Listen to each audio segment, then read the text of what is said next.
Namaste, and welcome to our continuing series on Savitri. For the next two evenings, Alok and I have decided to share some of the most inspirational things about Savitri.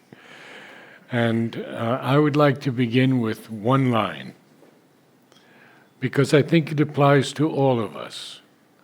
Calling the adventure of consciousness and joy. We've all come here because we've been called. We wouldn't be here otherwise. Absolutely. So it's referring to the great adventure of creation, the manifestation of the delight of oneness into a manifold delight of multiplicity. So, in times as these, when people are busy looking at all the various horrible scenarios, so we have two options when we are besieged by the night: to look at night or to look towards the dawn which is approaching. So with Savitri, that is the beautiful thing. That's the beginning of Savitri.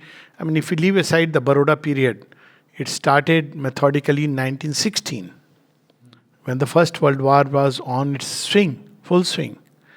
And then Savitri again, the detailed working upon Savitri during the Second World War. So there is a message in this itself. The message is that however thick the night, however dense the night, look towards the dawn and walk towards the dawn. Night is only a passage. It's not the beginning nor the end. And that's what we see in Savitri. Another place where these lines are there, night is not our beginning nor our end. We came to her from a supernal light. By light we live, and to the light we go. So this creation, seen from one standpoint, looks like a nightmare. But if you look at it from another standpoint, it's a great adventure of consciousness and joy. And this difference in knowing it makes all the difference. If you are suddenly caught in a place amidst the mountains and you don't know why you are there, who put you there, then it looks so frightening. But if you have made a conscious choice, I want to see the mountains with all its treacherous slopes and beautiful scenes. You enjoy it because you have chosen to come here, because it multiplies the delight. Some people ask that, what is the joy in adventure? What is the joy of creation? Well, ask people who have the spirit of adventure. I mean, it's something amazing. You cannot get staying on the same stable floor as you would when you dare the climb. This is a fact. But when you dare the climb, you run the risk of the fall, death.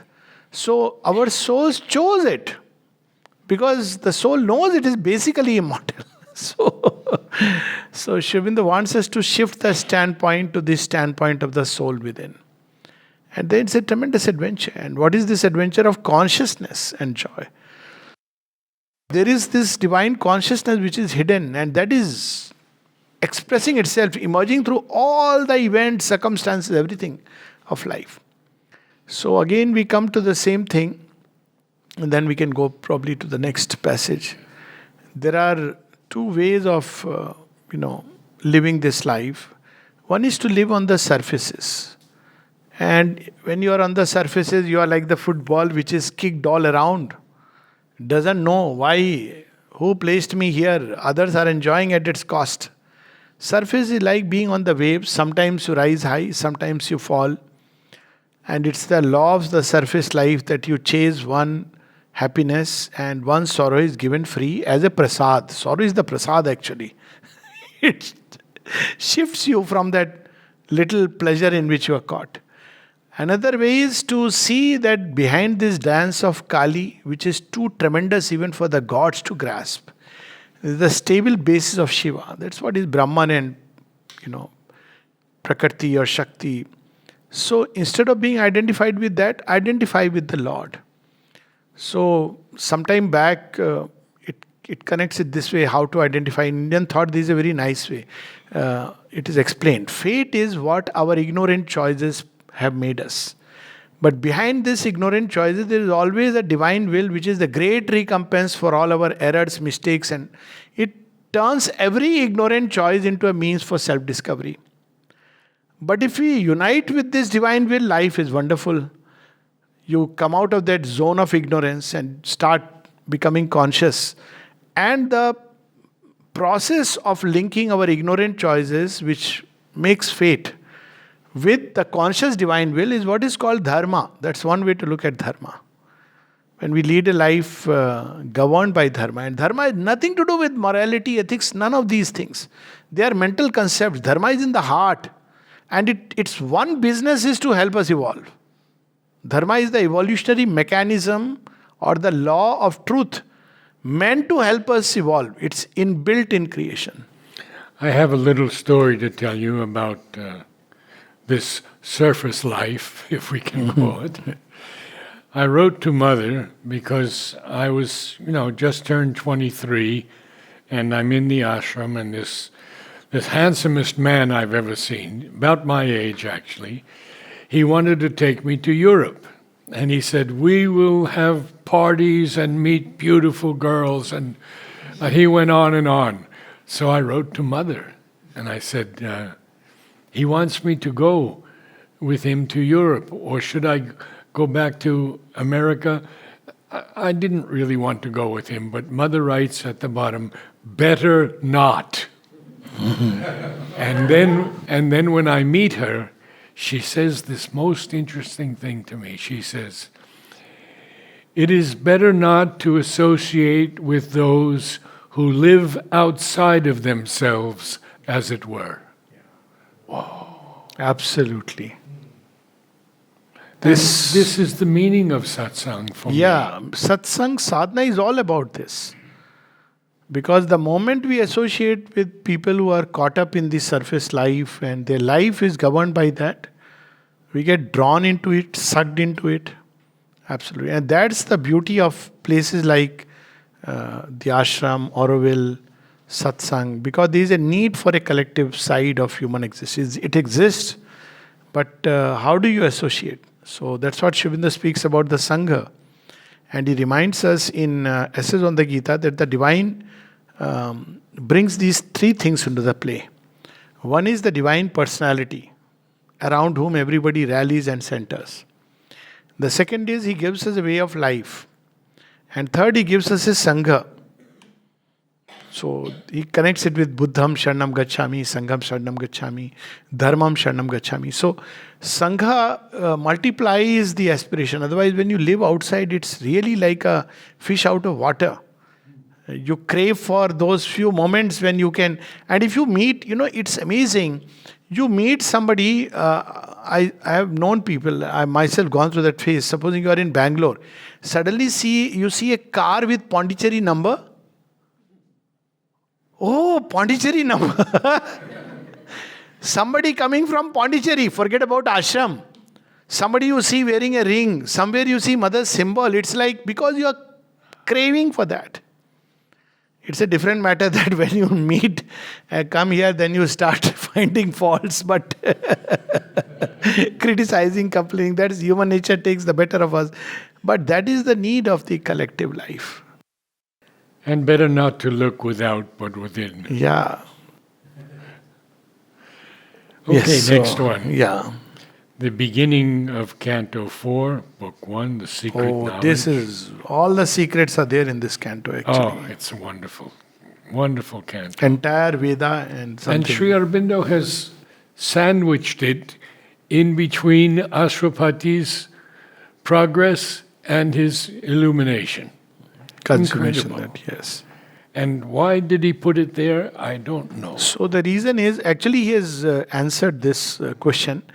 Answered it means he said that this is put in between the two. That's all he has said. But if you look at closely, this secret knowledge was received by the ancient seers. It's basically nothing but the word secret knowledge is literally the Veda. Veda is knowledge, but a knowledge which is secret, which is not accessible to the senses. So, if you look at all the findings and discoveries which are here, are the nothing else but the Vedas. But in Canto 5, you see the further progression which is not yet found. So, it is the unwritten chapter of the Vedas, because Canto 3 is all about the changes that Ashupati undergoes, even including, what a being of the new consciousness would naturally have. Yes. Then he discovers all these things. Then in Canto 5, here itself, he has given hinted as to what the future will be like. But now he deals with it very separately. So what is that future like? That is all in Canto 5, where he experiences the descent, where he starts experiencing the transformation, and then he has a choice to make, either go ahead with his own individual transformation or take the collectivity along. But this is the finding of both Canto 3 and Canto 5. But buttressed in between. Because many of these findings are already there in the ancient seers had discovered.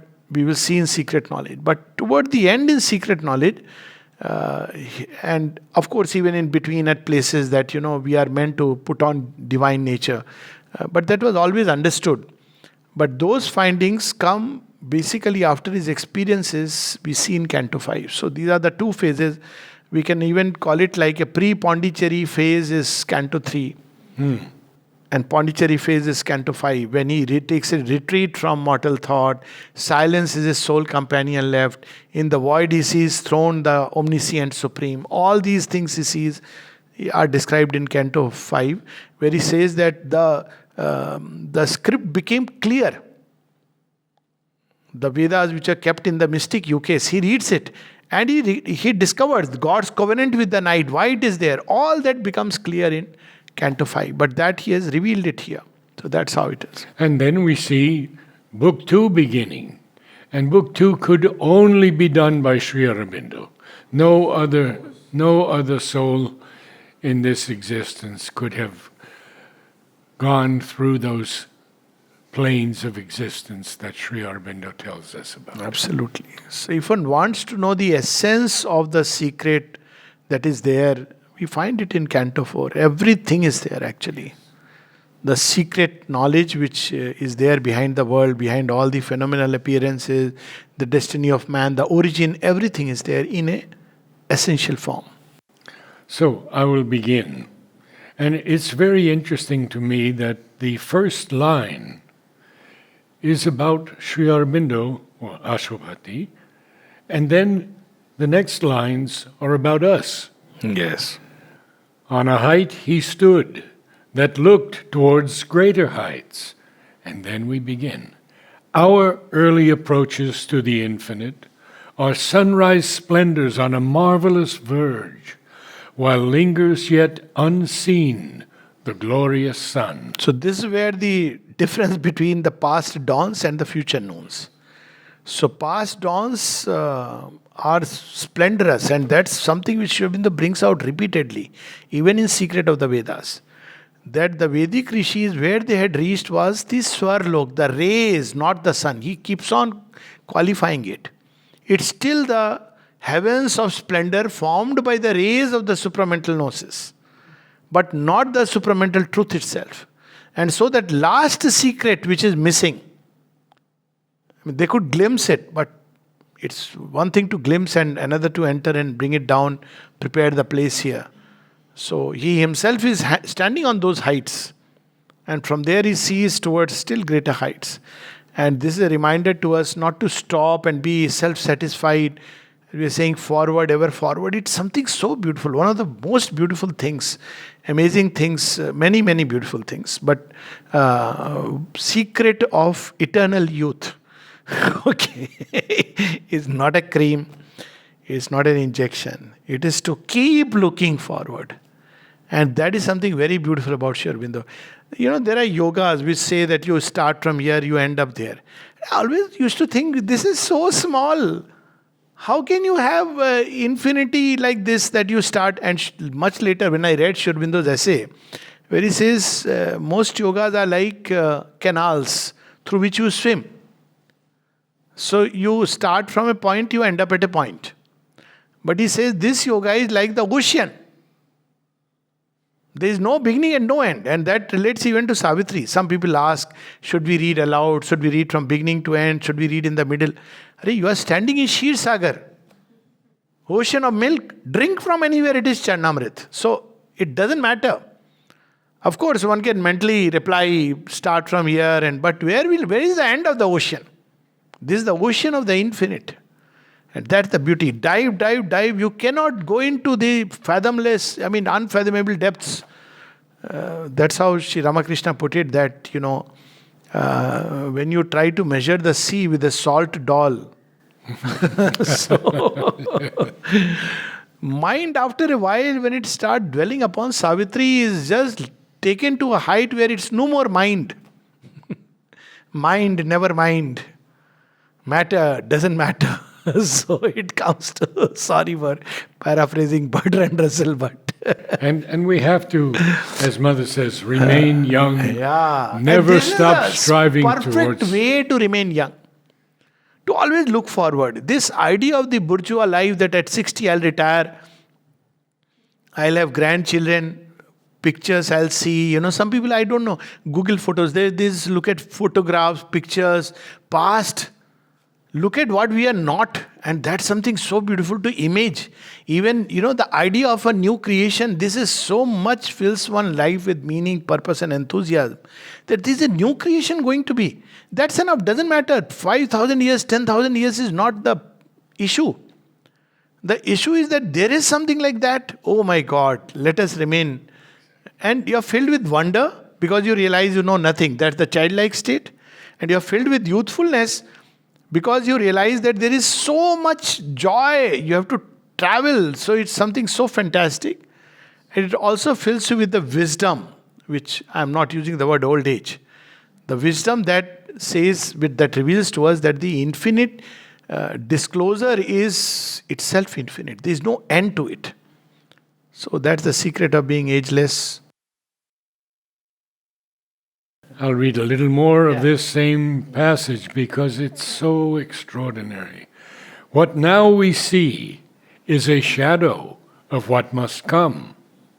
The earth's uplook to a remote unknown is a preface only of the epic climb of human soul from its flat earthly state to the discovery of a greater self and the far gleam of an eternal light. Absolutely. So again, to take this analogy, you see, when a child, there is a line in Savitri to that effect, a child who is beginning to climb, falls and gets up. So for a child, it's disastrous. But what does the parent say? Okay, this is how you will grow up. And when you grow up, you will run and climb the Mount Everest. So when you look at life from that, it's so beautiful. And it's strengthening, it's invigorating, drinks experience like a strengthening wine. The soul standpoint. But to put it semi-humorously, we take ourselves too seriously. Our story is yet to be written. It reminds me, of Chote Narayanji's story. Chote Narayanji had a wonderful sense of humor. Yes, he did. And he was like a fakkad sadhu. And mother had given him this work. People have all these ideas, that come to ashram, 6-hour work. All this is a mentalization now. So when he came to ashram, his coming itself is a fantastic story. So he sent a word through Nalnida that what work should I do? So mother told him, sent him the message. Oh, he is reading and writing and speaking on Shur Bindu. Let him continue that. He never was given a fixed work. But when he would be there, sometimes out of his own, he'll go to dining room and clean the utensils. Otherwise, he was one of those who was not given any particular work in the ashram, except read, write and speak. So he would travel 2 months. He will stay in Nainital suddenly, and he was an ashram inmate, no questions asked. So one day he went and there was a rich man, a devotee, and he was staying with him. So he said, actually his original Hindi has a flavor, but I'll translate in English. So this man said, sir, I believe you are you write very well. So he says like a Buddha, Yeah, okay, so so he says, will you please do me a favor? Yes, tell me. Will you write something about my life? John Knight said, okay, I'll give me 15 days. So 15 days he enjoyed the hospitality of that. This story he has himself told me. Huh? He had a totally free inwardly. So after 15 days, he says, sir, something have you written? He says, yes, I started writing and I'm not getting inspiration to write more. So they say, sir, what you have written, can you just little bit tell me? Autobiography, but he has to write. So he says, I wrote once there was a worm, he built a castle. Now he is not getting what he's writing. So the worm built a castle and he thought that to be the universe. Like that he started writing. And he said, sir, okay, sir, I have got the message after 4-5 lines. This is a early preface to the epic supreme. The story is yet to be written. The story starts being written when we really know the goal and the purpose and start taking our first baby steps. In the womb, it's all dreams and imagination of the child. So these lines that, are early approaches to the infinite, and then, that there's so much more a preface. Wow, what a hope it fills us with. It's just a preface. Picture abhi baki hai. The other day I saw a little baby, maybe a year and a half old, learning to walk with such joy. Face was radiant, could make steps. And you'll see there's so much to learn everywhere. So baby is very interesting. They will crawl, they'll get up. What gives them hope? They look around and know that their mama is there or papa is there. But look at the way the papa and mama react. They will hold the child and sometimes they will let go even if the child falls. Because that's what is strengthening him. So this is exactly how the divine deals with us. It's not that he is not around. He is very much around the corner. And sometimes when we cry, he doesn't come and pick us up like that. He waits, okay, grow strong. At other times when we are, too much hurt, he takes us and holds us. Baby, don't cry. And gives us some nice little lollipops of his love. Not lollipops, divine lollipops. Yeah, so much you can learn from everything in creation. The whole Veda is everywhere. With children and parents, I have learned so much about divine dealing with humanity. All this subconscious yoga is when we are in the womb. Conscious yoga, when we are born, for some time you don't recognize anything except your mother. But still you don't know who she is. She represents to you the home of safety, ultimate security. And then when you grow up, when you have to grow into adulthood, the same mother, though her heart is always connected to you, will allow the child to go and face the adventure of consciousness and joy. How else will the child grow? But she's always there. That's what. Now this is human mother and father with limitation. How much more the divine mother and father, because they are omnipotent and omniscient. It's so wonderful. We'll continue because this is so important, where he says that this world is a beginning and a base where life and mind erect their structured dreams. An unborn power must build reality. This reminds me of when Golkund was being made. So at one point they were wondering about the water, where to put it out from. And they were trying calculations, this, that. And finally, Pavitra Das suggested, why don't we ask the mother? So the engineers usually, no, what will mothers say about this? This is this technical thing. Okay, let's still ask. So Mrityunjaya, all these people are involved. So they go to mother, and mother remains quiet for a moment, and then she says, here, this is the point. Then they calculate and see, yes, this is the point. It should be logically. Why they couldn't think about it? And they asked her, how do you know? She said, I don't have to learn mathematics to know. Now you see, all the structured dreams we build, which is okay. But finally, you call the Lord and the Master. Sir, this is what we have built. He may, at one glance, make them collapse because he wants something much more beautiful. Or he may put a little touch here, little touch there and make it more beautiful. So when we look at it like this, and And also, when these dreams, because structured dreams, sometimes when they collapse, people feel all is lost, all is never lost. So the analogy is of a person who builds a bridge. So when the bridge collapses, is everything lost? No, the experience is gained. So that knowledge is never lost. Never. So when you build it again, you take into account that previous effort. Again, something may happen. Again, you pick up. So that's how the growth takes place. Something in us is never lost. And if you ask me, leaving aside the fact of soul and spiritual existence, knowledge is one thing which is never lost. It goes into the depths and remains embedded there. True knowledge, not about the outer things. And consciousness is never lost. You cannot destroy it. So it's something very interesting. Existence actually is indestructible. Only it takes a form. Satchidanand. Existence, consciousness, bliss. The first three gardens of the Matrimandya. Existence, consciousness, bliss. And then there's light, life, and power, and it ends with perfection. Mother has planned it so perfectly. Now, I have a story to tell you about that Udar shared with me. Because at the time they were building Golconda, they didn't have all these brass screws, nuts, bolts. And he said, Mother, we can't get these. Maybe we can get them in Madras. I don't know. And he said, but Mother, it will take some money. And Mother said, oh. And she reaches over and takes 1 rupee out, and she gives him 1 rupee. And that's how Harpagon began. Then another story was from George Nakashima, whom I always considered the Michelangelo of wood. Sundaranand. He was, I knew him well, and I visited him in his place in New Hope, New Jersey, a beautiful setting.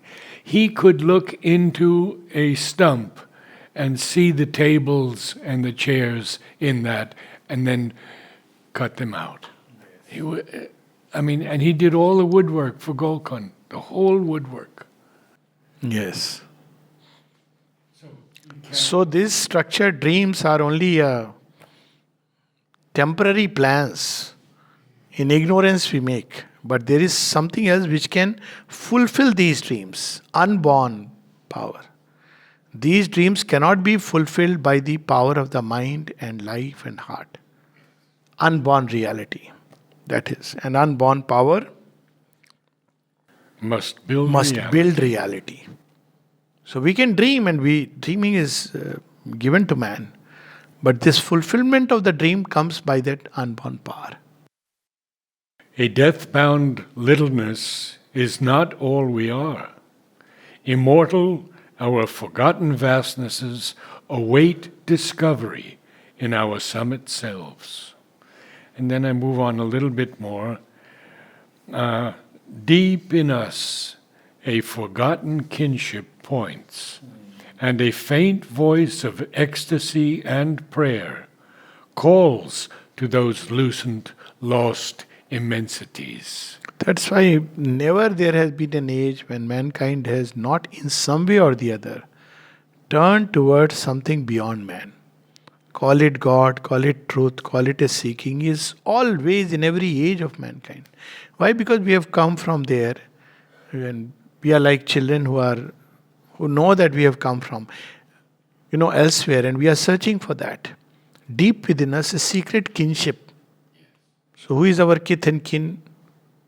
Divine is our kith and kin. Or rather, we are the kith and kin of the divine. Sometimes I feel just to feel it like this is so beautiful. Who's, that Midhananda's experience when he used to go out of the body. Yes. And once he is lost, and then he doesn't know how to come back. Mother didn't appreciate it. She used to say that, our work is here in the body, not going out of the body. But once he gets lost, he doesn't know where he is, lost amidst stars, galaxies, God knows where. And he meets suddenly these 2 beings, tall beings, and he asks them, I want to go there. And They don't even know what is earth. Just a speck of dot. And finally, at some point, he uttered Shri Aurobindo. They say, oh, Shri Aurobindo's earth. Go there. And suddenly he finds himself in the body. Shri Aurobindo's earth. That's the recognition there. And here, of course, so seen from one point of view, amidst the appalling immensities of the universe, man is nothing but a, speck of, dust. But seen from another point of view, man is meant to not only mate with the stars, but to, as Sri Aurobindo says, he can be wider than the universe. That is man's destiny. Because deep within us, we have a kinship with that which is beyond man. So that's our inevitable destiny. We will be attracted. Even denial of God is an attraction towards God. You deny somebody whom you are somewhere secretly you believe that yes, something like that exists. Why would you deny otherwise? Why would you care? Yes. Even when we fail to look into our souls or lie embedded in earthly consciousness, still have we parts that grow towards the light. So it is inevitable because we are caught up in this tremendous, even the surface life, let's put it like that. What happens to them? Even somebody leading most ignorantly and on the surface life. Surface life is like the foam and froth, below which are the waves. Below the waves is the ocean. Yet, if we look at it, it is being impelled in a certain direction. And what is that direction? It's, one-way traffic. It's going towards the source, impelled by the source. So the only difference is when we consciously identify, we are projected much faster and we go through a luminous expanse, a different corridor down below, in the luminous expanse of the sea. This is a different corridor, turbulent lines, but yet they are leading us towards that. So it's like growth, progress, it's inevitable. They have promised all of us that we shall live in that new world and we shall be transformed. And what does it matter if we have more births? Well, yeah, absolutely. This idea of being afraid and all, I don't know.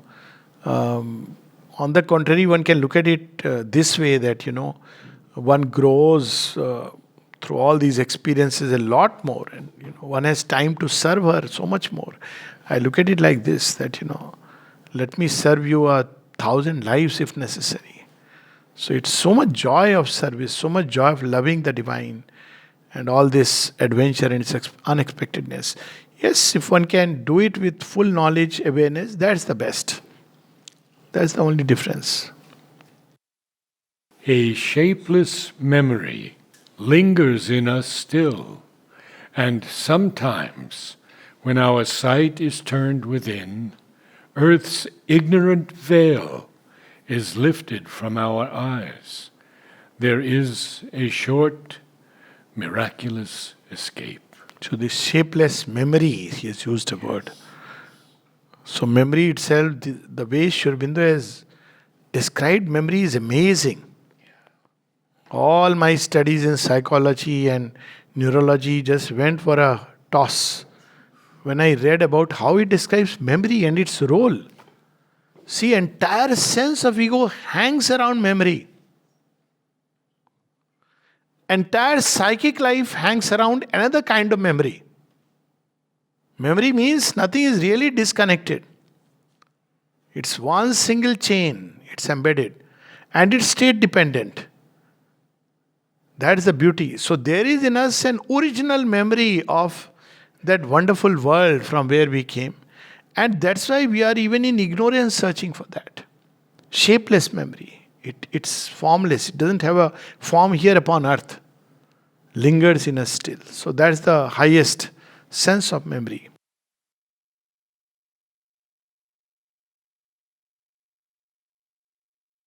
A greater personality sometimes possesses us, which yet we know is ours, or we adore the master of our souls. So at times, suddenly a door opens Our sight is turned within either because the outer appearances are so horrifying, unfortunately. We are compelled to turn within. And then suddenly, who is the divine? He is our own greater self. This is the way of another way of looking at it. That's how the Visishta Advait puts it. He is none else but our own greater self. And yet, to take the joy of the difference, our souls have come here. A wave is one with the ocean always. But then it takes the joy of the climb, the joy of the journey. But always it is connected with the deep expanse. So who is the divine? Divine is our own greater self. That's why you can say He is the perfection that we seek. He is that which we adore in Shri Aurobindo. There are ways of saying. But because it's very difficult, if in our ignorance, if we use the word greater self, our own, then it can be misread by the ego. And ego may say, yes, I am God. But in our ignorance, that disastrous, soham asmi. So that's why when we turn to the divine and we adore, who is He? A greater personality sometimes possesses us, which yet we know is ours. Something of that is what we are. We are none else but part and parcel of that infinite personality. That's the safest attitude to have. A typical Advaitin will take a different approach because he wants to dissolve in the infinite. But for us it is, we are always a part and parcel, a portion of the Divine Mother. And when we consciously become that, then life is wonderful. Greater personality. In moments when the inner lamps are lit, and the life's cherished guests are left outside, our spirit sits alone and speaks to its gulfs. This is something which one misses in life today because, there is so much to distract, so much to preoccupy. And unless we turn all these things into some kind of a conscious turning toward the divine, like an action turned towards the divine. Otherwise, there's something missing. At the same time, it is also true that when people sit alone, they don't speak to their gulfs. Gulfs means that gulf. They fall into all the,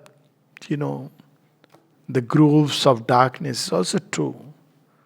So, but that's what true meditation is. When instead of all the things we cherish, basically it is cutting the knot of desire and the ego self. And then we are inside, the lamps light up. Such a beautiful description. But this question I feel every day one must raise. Why am I here? Where am I going? To reorient, to re-navigate, to keep things turning towards. The truth mind could not know unveils its face. We hear what mortal ears have never heard. We feel what earthly sense has never felt. We love what common hearts repel and dread. Our minds hush to a bright omniscient. Yes, how beautifully He is. The inner senses begin to awake. A new way of looking at the world begins to dawn. This hearing is not hearing a voice speaking to us. We can hear that way, but that's not what it means. This hearing is the inner hearing. What is known in the Vedas as Shruti. Vedas speak about Shruti and Smriti, by the way. But Shruti and Drishti are two faculties that the rishis had. So here there is a reference to that. The truth mind could not know unveils its face. So we see the truth. Now this seeing is drishti. Now this drishti is not that suddenly we are all the time having visions. That's a different aspect. That's a special faculty. But we see a divine presence which you can't define. It's not like you are actually seeing a being there. You may see, but it's not that which is important. There's something you sense, the mind sees what otherwise we cannot know. To somebody else it's just a stone. But to another vision it is none else but the divine. There are people who say that even about Samadhi. They say, oh, that's what is the idea of going there. But how do we know that there is the divine presence? This is the inner seeing. Same way the inner hearing is when the faculties of inspiration open. Revelation, inspiration, this is the inner seeing and the inner hearing. So that begins to happen. And then what happens? We feel what earthly senses never felt. Presence of God. And you ask, people will ask, how do you know? So the only answer is, how do you know that you are hungry? How do you know that you love? How do you know you hate? Oh, I know it because, they'll fumble. Is there an outer sign to say these things? No, you know it because you are identified with hunger. You know it because you are identified with love. You know because you are identified with the movement of hatred. You cannot know. This is the subjective senses which make us become aware of the divine presence. There is a whole domain we know only through identification. Otherwise we cannot know. There is no test as of now by which one can say this person is in love. Otherwise they will declare everybody in love as mad and start giving medicines. So there was almost an effort for that. That serotonin level, this, that, and this. So this is, you cannot know because this is happening in the subjective spaces. So we feel, and then what happens? We love. We love what common hearts repel and dread. Common hearts are driven by appearances. But to see behind all these appearances, behind the stormy depths, to have a vision of Mother Kali, behind the quiet visage or harmonious visage, we see Lakshmi with seeking for beauty, harmony, sweetness. Behind the strong goddess Parvati, who is still benevolent. I could go on. But this is something very beautiful. This, all men should practice it. But ideally you should see it in everybody, but it's a little more difficult to see the presence because we are all Shakts. Because we are worshippers of Mother, Divine Mother. To see some aspect or the other of the Divine Mother, it's something very beautiful, very interesting. Of course, see it in men also. They also, at least they have a Deva. What Deva the person is. But something of the Divine Mother one can see. That Sri Aurobindo gives that hint. That something of her can be seen and felt in her vibhutis. In their little human persona. So then when you see that, what do? We love what common hearts repel and dread. Because you begin to see that aspect, you connect with that. And then our minds hush to a bright omniscience. Simplest way of quietening the mind is to see the divine everywhere behind all this play. Not just as a static presence, but as a dynamic presence. 10 years ago, this month, I received a word from the Lord. 4 words. Love all, no exceptions. This was one of the aphorisms, that Sri Aurobindo says. There are only 2 ways of escaping the snare of women. Either to shun all women or to love all beings. All beings. All beings, yes. yeah, obviously. To love all beings. These are the 2 ways. And obviously there is a touch of humor in it. Try to shun all. As if that is possible at all.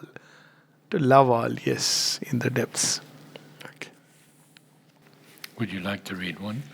Yeah, maybe I'll just read. Of course, this passage continues very beautifully. Oh, yes. Revealing to us the soul within, and he has described several places the psychic being. But here it is described in very beautiful That lives ways. within us, by ourselves unseen. Yes, the murmuring tongue of a celestial fire. We can read this last, since we are at it, so next page. It is the origin, or before, a few lines before. Assured of the apocalypse to be. Now he is describing all this about, the immortal soul within. The apocalypse, when I spoke to Nalini, uh, there's no negativity in this No, word. no, not at all. Not It's unfortunately portrayed as something negative, as a doomsday. Yes, exactly. But definitely not. So, Shubindu's own poems, he has used this very, in a very positive way. But look at this line, it started with stranger. So it comes here again. Ourself and a high stranger whom we feel. It is and acts unseen as if it were not. The soul takes us through life and we think it is our soul we have to find. This is what we are. But high stranger. And then it follows the line of sempiternal birth. It has all the script, secret coded, the secret of all our previous lives, the connecting links. Yet seems to perish with its mortal frame. When one dies, seems that it has gone, but it has not gone. It is very much Sri remains Aurobindo alive. very carefully uses the word seems to Yes, perish. seems assured of the apocalypse to be. So it is this alone which has the certitude of the divine victory. That one day this whole world will be luminously transformed into the figure of the divine. It is assured automatically because it carries that blueprint, it carries that, it's the carrier of the divine will, all that will come here. It reckons not the moments and the hours. Oh, so much time. When will this happen? When will that happen? No. Why? Because great, patient, calm, it sees the centuries pass, awaiting the slow miracle of our change. It is not impatient because it knows that, oh, millenniums we have left behind. Now we are around the corner. When there are two ways of looking at it. Oh my God, 300, 500 years more. That's, oh my God, so much. Another way is, millenniums are behind us, only 300, 500 years more. So, The slow miracle of our change. yes, in the sure, deliberate process of world food, this knows. Slow, deliberate process. Because the divine has to build perfection. So every little tweaking that happens in our nature has to be adjusted to every other aspect. Most difficult work he has taken. So always you have to feel that tenderness for the divine. What a work! And in so many creatures and in this world, it's unimaginable. And he doesn't give up. Why should we? And the long march of all revealing time, it is the origin and the master clue. You see, people rush towards Third World War, destruction. People, if you just look at least the way I have been brought up with the milk of Indian mythology. So as a child, we were told this. Kans aaye, Ravan aaye, chale gaye. And we have seen First World War, Second World War. I mean, things come and go. Yet the divine will through all this leads us towards something very beautiful. This is something which we have seen in our own lives. It's not a very far off event. And yet, out of all this, the divine brings out something more beautiful. The world advances by one step, even if it's an infant step. So, where is all this knowledge kept? It is the origin and the master clue. This has all the secrets, a silence overhead and inner voice. If we want to approach the soul, we can go through both these passages, either through the heart, deep inside, or through the head, towards which we'll go towards impersonality. When the mind becomes quiet, then again the same soul emerges. A living image seated in the heart, an unwalled wideness and a fathomless point. So you go into the depths of the soul, one discovers the infinite divine. You widen it, you discover the divine everywhere and in all things. That can be done only on the basis of the soul. No other part. So fathomless point and an unwalled wideness. The truth of all these cryptic shows in space. The real towards which our strivings move. Get real. People nowadays have this very interesting, some of these logos now. Get real. So when they say to a mystic, get real, he would say, yes, that's what I am doing. Step out of your dream imaginary world, woven by the senses. which you mistake for reality. They are structured dreams. Get real. The real out of which all this has emerged. The, the secret, grandiose meaning of our lives. What we are meant to be is a God. Secret, grandiose, not to crawl forever on the ground, not a social animal. We are meant to be a God. But it cannot be by the ego. Obviously, we have to slay the ego. Then we'll see the God released from within. A treasure of honey in the combs of God. This is where in the Upanishad, the soul is described as a eater of the honey of the lotus. So because this is where the honey is, so if you touch it, there is a sweetness. And this sweetness can flow into the very blood. Veins and speech and nerves, they are all filled with this sweetness. One can feel that sweetness. And a warmth. These are characteristic qualities of the soul. A splendor burning in a tenebrous cloak. But at the same time, it is a splendor, it's a fire that burns behind this tenebrous cloak of the body. It is our glory of the flame of God. And we cannot imagine what Angusht Matra, this little flame. Shvetashvatara Upanishad says, Antaha Sharire Jyotirmayo hi Shubhro. It is that flame, Jyotirmayo hi Shubhro, auspicious flame. Yam Pashyanti Hiteha Shina Dosha. All your defects fall down, they crumble before that flame. They cannot stand when it emerges. So that's why in India, this stress on so much, outer morality, this was not there, people. That's why people don't understand dharma. Dharma is not morality. Dharma is doing that which will help us in this great emergence. That is dharma. When Meera leaves the family and walks away, it is dharma. When Draupadi keeps the Pandavas together, it is dharma. When Arjuna slays his kith and kin, it is dharma. When Buddha goes in search of that ultimate cure of ignorance, it is dharma. There is no one uniform conduct. So that's why, because this dharma helps us to discover this flame of God. Our golden fountain of the world's delight. When one touches, and mother says this so beautifully. She says, to a teacher, have you not experienced that there are days when you feel so beautiful, everything is so wonderful? Have you asked why? Because suddenly the psychic is active. And there are days when you say the same thing, but all is dull, curtained. So, it's the fountain of the world's delight. An immortality cowled in the cape of death, the shape of our unborn divinity. What we shall be in the future is hidden here, scripted here. So we can close with these last 4 lines on this page. Okay, we can just read it quickly. It guards for us our fate in depths within. Nobody can take away, because this is the soul. Nothing can dare come near it, which is untrue, false. Where sleeps the eternal seed of transient things. Remarkable line. In the transience there is the eternal.